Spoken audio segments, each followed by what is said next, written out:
안녕하세요 여러분. 유튜브와 인터넷에서 인기 있는 이 프로젝트의 영상을 오래 기다리셨길 바랍니다. 왜냐하면 이 영상에서 저는 단 $1000에 해당하는 금액으로 50제곱미터짜리 2층 집을 짓고 있기 때문입니다. 이번 영상에서는 제곱미터당 $2.5, 총 $110, 약 8,000러시아 루블로 조저가 따뜻한 지붕을 만드는 방법을 알려드리겠습니다. 영상 공개 당시 유튜브에 이런 지붕은 없었던 것 같아요. 최종적으로 이렇게 완성됐고 꽤 괜찮다고 생각합니다. 이제 차근차근 설명드리겠습니다. 의심이 정말 많았습니다.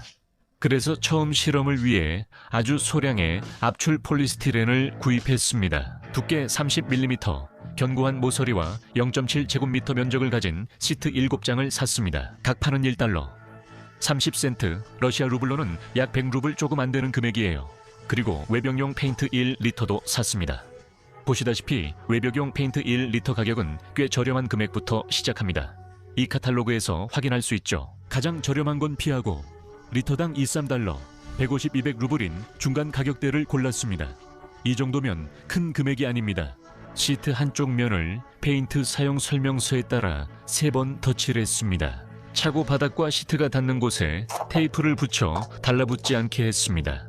자막은 디마토르조크가 만들었고 압출 폴리스티렌 시트는 아주 잘 잘립니다. 날카로운 커터칼로 시트 이음새를 무게로 눌러 벌어지지 않게 했습니다. 접착제가 굳은 뒤 띠는 유연했으며 이를 격자틀에 붙이는 과정은 제 예상과 많이 달랐습니다. 꽤 고생했습니다. 더 확실히 고정하려고 판을 이용해 세로 막대를 격자틀에 나사로 고정했습니다.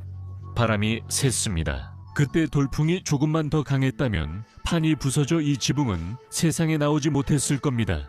이미 한계에 다다랐으니까요. 포기할 뻔했죠.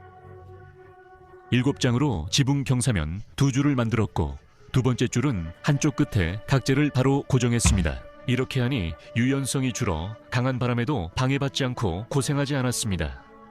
그래서 더 큰 확신이 생겨 21장을 추가로 샀습니다. 이것으로 6줄의 지붕 덮개를 만들고 이미 붙인 2줄을 합치면 전체 면적의 절반 가까이를 덮을 수 있습니다. 이 방식이 효과적인지 쓸모없는지 확실히 알 수 있을 겁니다. 21번째 판을 다루면서 완전 운동이 됐습니다. 페인트 작업을 하다 보니 압출 폴리스티렌 폼은 물을 전혀 통과시키지도 않고 흡수하지도 않으며 수십 년 동안 성질을 그대로 유지할 수 있다는 걸 알게 되었어요. 다만 자외선에는 약하더라고요. 그래서 외벽용 페인트를 더 사서 우리 지구가 돌고 있는 태양의 강한 자외선으로부터 재료를 보호하려고 계속해서 여러 겹으로 칠하고 있습니다. 이후 작업은 직접 진행하고 있습니다. 지붕 시공 대신에 저는 샘플용 각재를 만들어서 그 위에 격자 구조의 각재 위치를 표시했습니다. 그 각재를 바닥에 고정하고 스트립이 완전히 곧게 나오도록 가이드로 사용하면서 필요할 때마다 돌려가며 작업했습니다.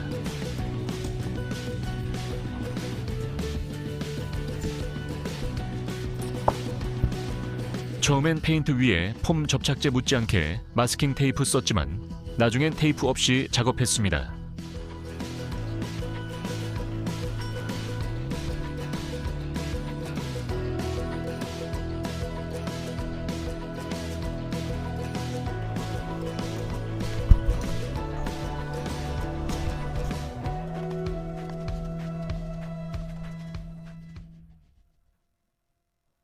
이음사의 부분을 꼼꼼하게 칠해줍니다. 그래야 접착제가 태양의 해로운 자외선에 의해 손상되지 않습니다.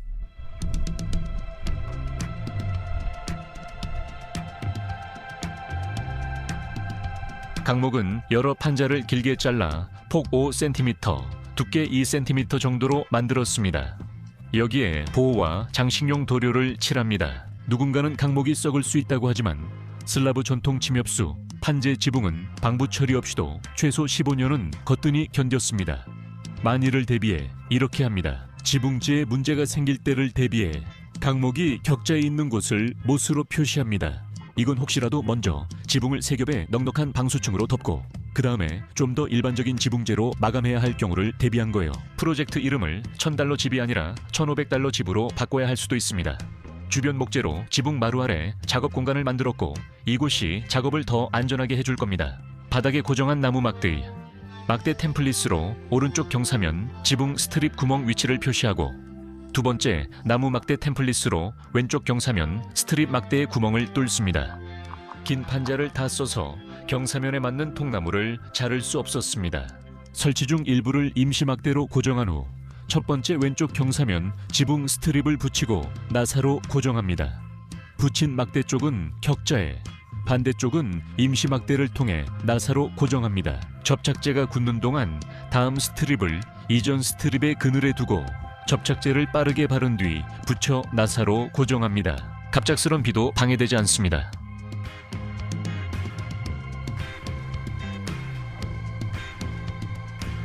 그 다음 다락방 창문을 고정합니다.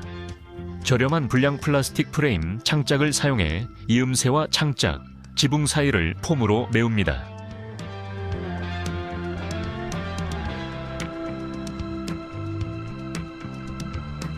지붕 아래 건조하고 햇빛을 피할 공간이 생겼고 결과에 만족합니다.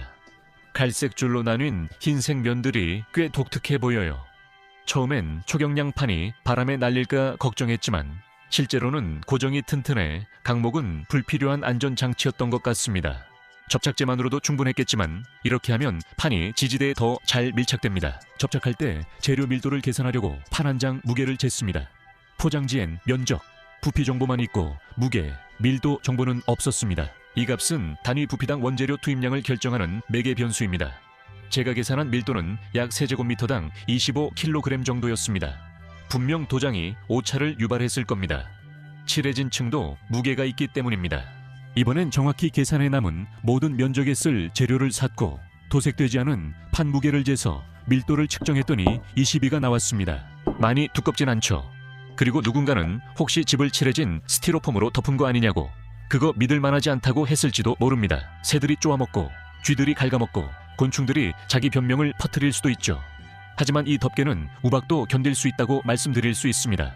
솔직히 실제로 위험한 게 날아온 적이 얼마나 자주 있었는지 생각해 봅시다. 위에서는 보통 문을 강화하고 창문에 철창을 설치하죠. 하지만 지구 대기를 뚫고 내려오는 운석이라면 이런 지붕뿐만 아니라 어떤 지붕도 뚫고 들어올 겁니다.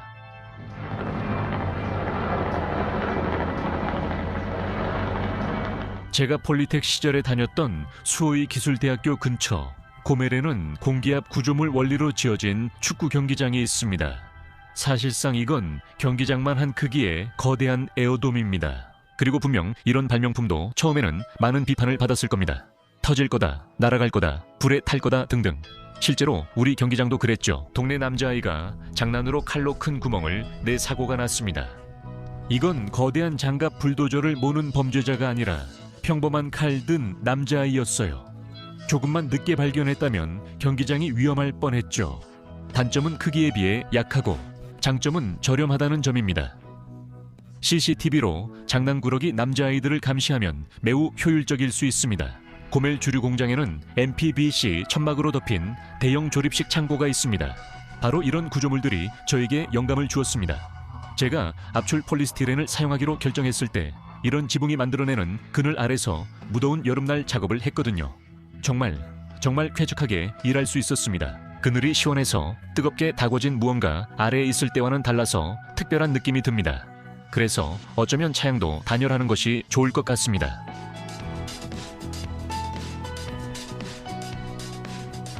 나중에 마당에서 다시 들지 않도록 시트를 밤새 이렇게 받쳐둡니다.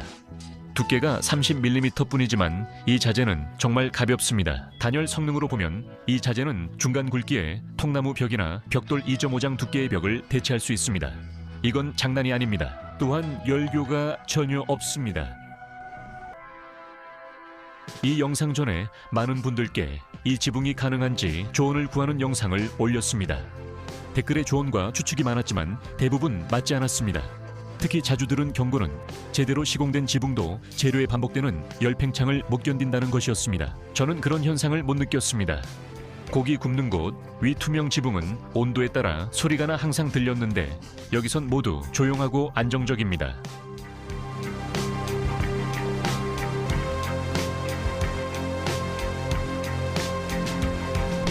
저는 지붕을 올리기 전에 베트레네츠라 불리는 박공 처마 밑면 마감을 먼저 했습니다.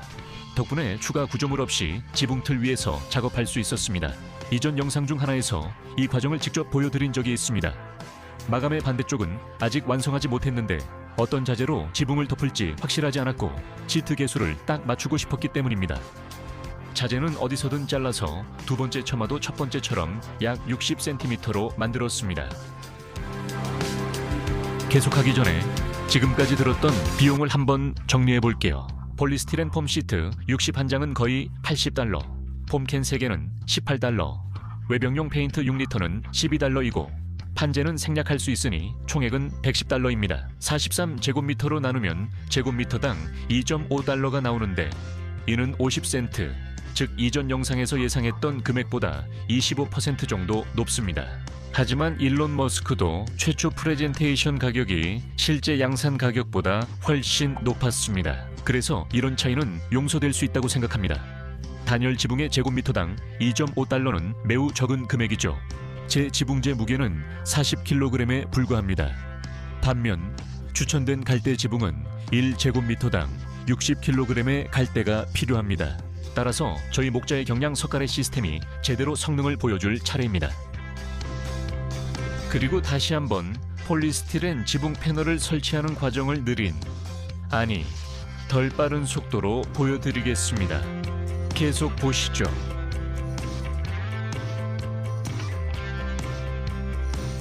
첫 번째 테스트 B입니다. 소리는 너무 시끄럽지도 너무 조용하지도 않고 그냥 보통 수준이었어요. 폴리스티렌 제조업체는 더 높은 밀도와 두꺼운 패널도 생산합니다. 지붕이 견디면 더 두껍고 밀도 높은 패널로 만든 지붕은 훨씬 오래 갑니다. 하지만 제 예산이 너무 빠듯합니다. 일부러 불을 내지 않으면 화재 위험은 크지 않습니다. 많은 사람들이 이런 자재를 집에서 사용하지만 화재 위험이 줄지는 않습니다. 저는 더 적합한 자재를 발견했습니다. 이 혁신적인 현대 소재는 전 세계적으로 인기입니다. 피르 플레이트는 양면이 호일로 덮여 잘 타지 않습니다. 저는 이 자재로 사우나 단열을 하며 영상도 촬영했습니다. 예산이 $100만 더 많았다면 여기에도 썼겠지만 아쉽게도 그렇지 못했습니다. 피르 단열재 영상 링크는 아래에 있습니다.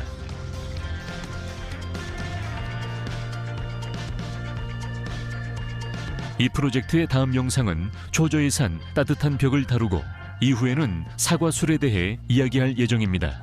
좀 쉬어가고 싶어서요. 그리고 올해는 사과가 유례없이 많이 열리고 있습니다. 좋아요 버튼 꾹 눌러주시고 제 채널도 구독해주세요. 알림 설정도 잊지 마시고요. 그럼 이 재료가 시간이 지나면서 어떻게 변하는지 확실히 알 수 있을 거예요. 제가 틈틈이 업데이트해 드릴 테니까요. 감사합니다.